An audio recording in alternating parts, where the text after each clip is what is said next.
బెంగళూరులో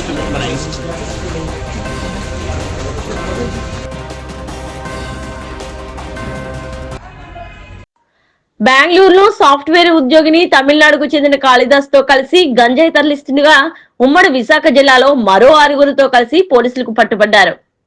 Narsipatnam DSP P Srinivasarao Narsipatnam rural police station లో శుక్రవారం ఏర్పాటు చేసిన మీడియా సమావేశంలో మాట్లాడుతూ నాతవరం మండలం శృంగవరం వద్ద వాహనాలు తనిఖీ చేస్తుండగా TN29BE 7409 కారును క్షుణ్ణంగా తనిఖీ చేయగా 74 కేజీల గంజాయి దొరికిందని తెలిపారు. గంజాయిని తరలిస్తున్న గాదె రేణుక, సూర్య కాళిదాస్, అడ్డూరి ప్రసాద్, మదన్ కుమార్, ఆండోని స్వామి, నాదిముత్తు, అన్నెంగుల రవికుమార్, ఒకడంద లలిత, కుమారి, పొన్నగంటి మణికుమార్లను అదుపులోకి తీసుకుని విచారించగా అల్లూరి సీతారామరాజు జిల్లా నుండి తమిళనాడు రాష్ట్రానికి తరలిస్తున్నట్లు ముద్దాయి తెలిపారని, గంజాయి, కారు, బైక్లు, సెల్ ఫోన్లు విలువ సుమారు 33 లక్షల రూపాయల వరకు ఉంటుందని తెలియజేశారు. ముద్దాయిలపై కేసు నమోదు చేసి కోర్టుకు హాజరుపరుస్తున్నట్లు తెలిపారు.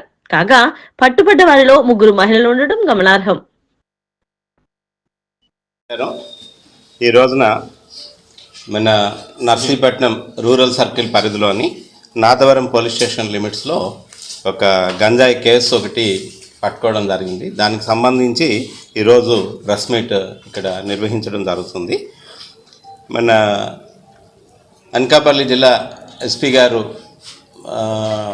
అలాగే మన స్పెషల్ బ్రాంచ్ వాళ్ళు ఇచ్చిన ఇన్ఫర్మేషన్ మీద నాతవరం ఎస్ఐ గారు, నర్సీపట్నం రూరల్ ఇన్స్పెక్టర్ గారు రేవతమ్మ గారు, వాళ్ళ టీం అంతా కూడాను శృంగవరం దగ్గర వెహికల్ చెకింగ్ చేస్తున్నాడు. ఒక వెహికల్ కారు ఒకటి వస్తుంది, దాని పైలటింగ్ కూడా వస్తుంది, మీరు వెహికల్ చెక్ చేయండి అని చెప్పేసి ఎస్పీ గారు ఇచ్చిన ఇన్స్ట్రక్షన్స్ మేరకు వెహికల్ చెకింగ్ నిర్వహిస్తున్నారు. అట్లాగే ఈరోజు అరౌండ్ 12:30 మధ్యాహ్నం 12:30 గంటల ప్రాంతంలో ముందొక స్కూటీ ఒకటి పైలట్ చేసుకుంటూ ఒక 2 మగవాళ్ళు, అలాగే ఒక కారు ఒకటి, అట్లాగే వెనకాల ఇంకొక స్కూటీ కూడా ఇంకొక 2 వస్తుండగా మన టీం అంతా కూడా వాళ్ళని ఇంటర్సెప్ట్ చేయడం జరిగింది. ఇంటర్సెప్ట్ చేసి ఆ కార్ని చెక్ చేయగా ఆ కార్లోని ఒక సుమారుగా 74 కిలోల గంజాయి ఉందండి మనం చూయించగా. అందులో ఒక 3 లేడీస్ ఉన్నారు. అలాగే ఒక డ్రైవ్ చేస్తున్న ఆయన కూడా సూర్య కాళిదాస్ అని చెప్పేసి ఆయనది తమిళనాడు పాత నేరస్తున్నారు అనమాట. ఇతని మీద ఒక 307 కేసు ఉంది, అట్లాగే గంజాయి కేసు కూడా ఉంది ఈయన మీద. ఈయన ప్లస్ రేణుక అని చెప్పి, గాదె రేణుక అని చెప్పి అమ్మాయి 28 ఇయర్స్. ఈ అమ్మాయిది యాక్చువల్గా నేటివ్ ఆఫ్ సంతకబటి మండలం అండి, సంతకబటి మండలము. ఇప్పుడు ప్రజెంట్ అంటే అది విజయనగరం డిస్ట్రిక్ట్లోకి వస్తుంది. అక్కడ ఈ అమ్మాయి బీటెక్ చేసింది, అట్లాగే సాఫ్ట్వేర్లో కూడా బెంగళూరులో ఉద్యోగం చేస్తుండేది. ఉద్యోగం చేస్తూ ఇప్పుడు వీళ్ళకి ఎప్పుడైతే ఈ సూర్య కాళిదాస్తో పరిచయం అయిందో ఈ గాంజా వ్యాపారం స్టార్ట్ చేసి మన నర్సీపట్నంలోనే శారదానగర్లో ఒక హౌస్ ఒకటి అద్దెకి తీసుకొని ఇక్కడి నుంచి గంజాయి షిఫ్ట్ చేస్తున్నారనమాట ఈ వీళ్ళిద్దరూ. అట్లాగే మిగతా 2 లేడీస్ కూడా లలిత కుమారి, పొన్నగంటి కుమారి. యాక్చువల్గా ఈ లలిత కుమారి అన్నది చెర్లపల్లి విలేజ్, లోతుగొడ్డ మండలం, చింతపల్లి అండి. అట్లాగే మణికుమారిది కూడా పెద్ద వలస అనమాట, ఈవిడిది జీకే వీధి మండలం. వీళ్ళు కూడా నర్సీపట్నంలోనే అయ్యన్న కాలనీలో షెల్టర్ తీసుకొని ఉంటున్నారు. వీళ్ళంతా కూడా ఒక గ్యాంగ్గా ఏర్పడి, అట్లాగే మన అడ్డూరి ప్రసాద్, ఈయన కూడా మెయిన్ అక్యూజ్డ్ అండి. ఈయన కూడా ఈ అడ్డూరి ప్రసాద్ కూడా ఈయన కొత్తకోట, యాక్చువల్గా ఇది native of Kothakota village, Ravikamatham మండలం, కానీ పెద్దబొడ్డేపల్లి దగ్గర షెల్టర్ తీసుకొని ఉన్నాడు. ఈయన మీద కూడా గతంలో 2 కేసుల్లో మనకి వాంటెడ్ అక్యూజ్డ్ అనమాట. మన రీసెంట్గానే ఇదే సంవత్సరంలో మన నక్కపల్లి పోలీస్ స్టేషన్ లిమిట్స్లో ఒక లార్జ్ స్కేల్లోనే 2 కేసులు పట్టుకోవడం జరిగింది. 2 కేసుల్లో కూడా ఈ అడ్డూరి ప్రసాద్ అన్న ఆయన నిందితుడు.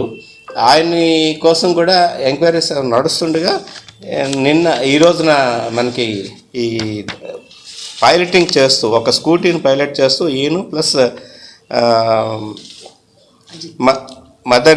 మదన్ అని చెప్పేసి వీళ్ళిద్దరూ కూడా పైలటింగ్ చేస్తూ దొరికారండి. అట్లాగే రెండో స్కూటర్ వెనకాల బ్యాక్ సైడ్ పైలటింగ్ నాదిముత్తు అని చెప్పేసి ఈయనది తమిళనాడు. అలాగే రవి, అడంగుల రవి, వీడిది ఏఎస్ఆర్ డిస్ట్రిక్ట్ అండి. ఇది గుత్తులపుట్టు విలేజ్, పాడేరు మండలం. ఈయన కూడా స్కూటీలో పైలట్ చేసుకుంటూ వస్తూ ఈరోజు పట్టుకోవడం జరిగింది. ఈ కేసులో టోటల్గా గంజాయి 74 కేజీలు అండి. అది మామూలుగా అయితే మన దగ్గర అయితే కేజీ 500 రూపాయలు చొప్పున 5,000 రూపాయలు చొప్పున ఉంటుంది. కానీ బహిరంగ మార్కెట్లో అయితే ఈ 74 కేజీల తాలూకా విలువ అక్కడైతే కిలో 25,000 వరకు ఉంటుందన్నమాట. 18,50,000 రూపాయలు గంజాయి, అట్లాగే కారు ఒకటండి 10 లక్షల రూపాయలు విలువైన కారు, అలాగే 2 స్కూటీసు ఒక 3 lakhs వాల్యూ ఉంటుంది. అలాగే ఒక 8 సెల్ ఫోన్లు కూడా మనం సీజ్ చేయడం జరిగింది. టోటల్గా 33,10,000 రూపాయలు ప్రాపర్టీ మనం సీజ్ చేయడం జరిగింది. ఇందులో రేవతమ్మ ఇన్స్పెక్టర్ గారు, రూరల్ సర్కిల్ ఇన్స్పెక్టర్ గారు, అలాగే తారకేశ్వరరావు నాతవరం ఎస్ఐ గారు, Giribabu head constable Nathavaram, PC Adinarayana, Sanyasi Rao, అలాగే పడాల్, డబ్ల్యూపీసీస్ రాజేశ్వరి, హోంగార్డ్స్ వరహాలు అండ్ శ్రీనివాసరావు, వీళ్ళంతా కలిపి ఈ మొత్తం 8 మంది ముద్దాయిల్ని కూడా పట్టుకోవడం జరిగింది.